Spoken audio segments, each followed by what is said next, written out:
کسی نے سوال پوچھا ہے شکیل احمد صاحب، مفتی صاحب ایک طبقہ ڈائریکٹ اللہ سے مانگنے کا منکر ہے، یہ عقیدہ غلط ہے یا درست؟ بھائی ویڈیو نہ بنائیے،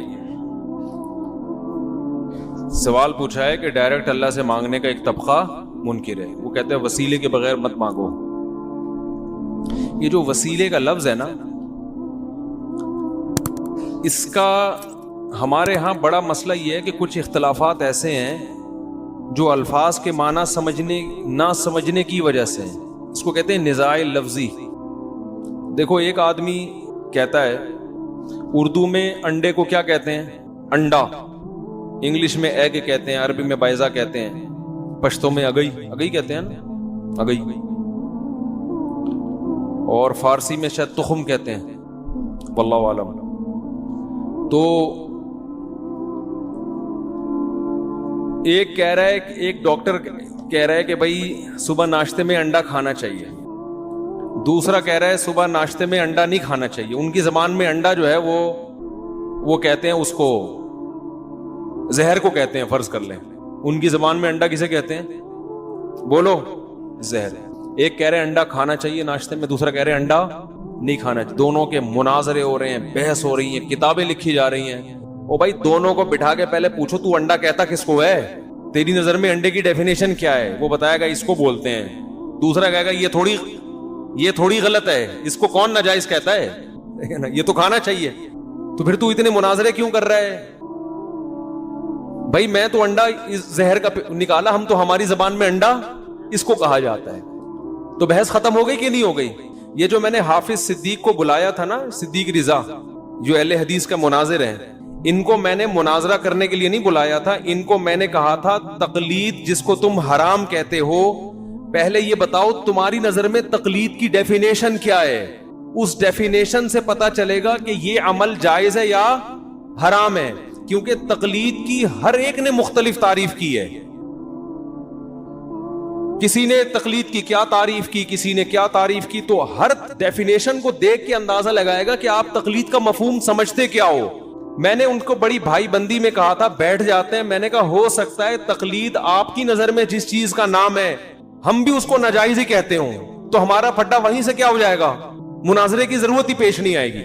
سمجھ میں نہیں آ رہی بات؟ تو پہلے یہ طے کرنا پڑتا ہے کہ آپ جس کو تقلید کہہ رہے ہیں وہ ہے کیا۔ وہ کہہ رہے تھے مولانا سرفراز خان صفدر صاحب نے یہ لکھا، فلاں مفسر، ابے بھائی فلاں نے، بہت لوگوں نے مختلف تعریفیں کی ہیں اور اسی لحاظ سے ہر ایک نے الگ مسئلہ بیان کیا ہے، کسی نے کہا ناجائز ہے، کسی نے کہا حرام ہے، کسی نے کہا حلال ہے، کسی نے کہا واجب ہے۔ تو پہلے آپ یہ بتاؤ کہ آپ کی نظر میں تقلید کی ڈیفینیشن ہے کیا؟ تو وہ جب تک متعین نہیں ہوگی ہم اس پر بحث آگے نہیں کریں گے۔ تو اسی وجہ سے میں نے محترم سے کہا تھا کہ آپ تقلید کی تعریف جو آپ جس کو تقلید کہتے ہیں وہ لکھ کے دو، پھر ہم اس پہ بحث کریں گے کہ یہ عمل، لفظ کو نہیں دیکھیں گے، لفظ کو نہیں دیکھیں گے، یہ دیکھیں گے کہ یہ والا عمل یہ اسلام میں جائز ہے یا ناجائز۔ اور آج بھی میں حافظ صدیق رضا کو کہہ رہا ہوں کہ آپ تقلید کی ڈیفینیشن جس کو آپ تقلید کہتے ہو لکھ کے دو پہلے، پھر اس سے ہٹنا نہیں ہے آپ نے۔ پھر یہ نہیں کہنا مولانا سرفراز خان نے یہ لکھا تو مولانا فلاں نے یہ لکھا تو فلاں مفسر نے یہ لکھا۔ جس نے جو لکھا ہے اس کے حساب سے تقلید کا حکم کیا ہو جائے گا؟ چینج ہو جائے گا۔ آپ بتاؤ آپ کی نظر میں تقلید کسے کہتے ہیں؟ آج حافظ صدیق رضا لکھ کے دے دے کہ میری نظر میں تقلید اسے کہتے ہیں، میں اس سے مناظرے کے لیے بولو تیار ہوں۔ اور اگر وہ لکھ کے نہیں دے گا اس کا مطلب مناظرے سے وہ بھاگ رہا ہے، میں نہیں بھاگ رہا۔ پھر یہ نہیں بتاؤ فلاں مفسر نے یہ، کیونکہ یہ لفظ ہے، لفظ کو ڈیفائن اہل لغت کرتے ہیں، قرآن و حدیث لفظ کی تعریفیں لے کے نہیں بیٹھتا۔ سمجھ میں آ رہی بات؟ ہم قرآن سے نہیں پوچھیں گے تقلید کسے کہتے ہیں، حدیث سے نہیں پوچھیں گے، ہم جو تقلید کو جائز یا ناجائز کہے گا نا ہم اس سے پوچھیں گے آپ کی نظر میں تقلید کی ڈیفینیشن کیا ہے، اس پہ آگے بحث ہوگی۔ ورنہ لا حاصل بحث ہے، آپ لڑتے رہو اہل حدیث سے، وہ کہہ رہے ہیں تقلید حرام ہے، ہم کہہ رہے ہیں تقلید واجب ہے، وہ تقلید کا مفہوم کچھ اور لے رہا ہے، آپ تقلید کا مفہوم کچھ اور لے رہے ہو، پھٹا قیامت تک ہوتا رہے گا، اور مرغوں کی طرح لڑتے ہیں نا جیسے، وہ لڑائیاں ہوں گی۔ تو جب بھی کسی سے بات چیت ہوتی ہے، بحث ہوتی ہے، پہلے آپ اس سے پوچھتے ہیں آپ کی نظر میں اس کا مفہوم ہے کیا۔ یہ جو المحند المفند ہے نا، اس میں ایک عقیدہ یہ بھی ہے کہ ہم وسیلے کو جائز سمجھتے ہیں۔ ہم کسے جائز سمجھتے ہیں؟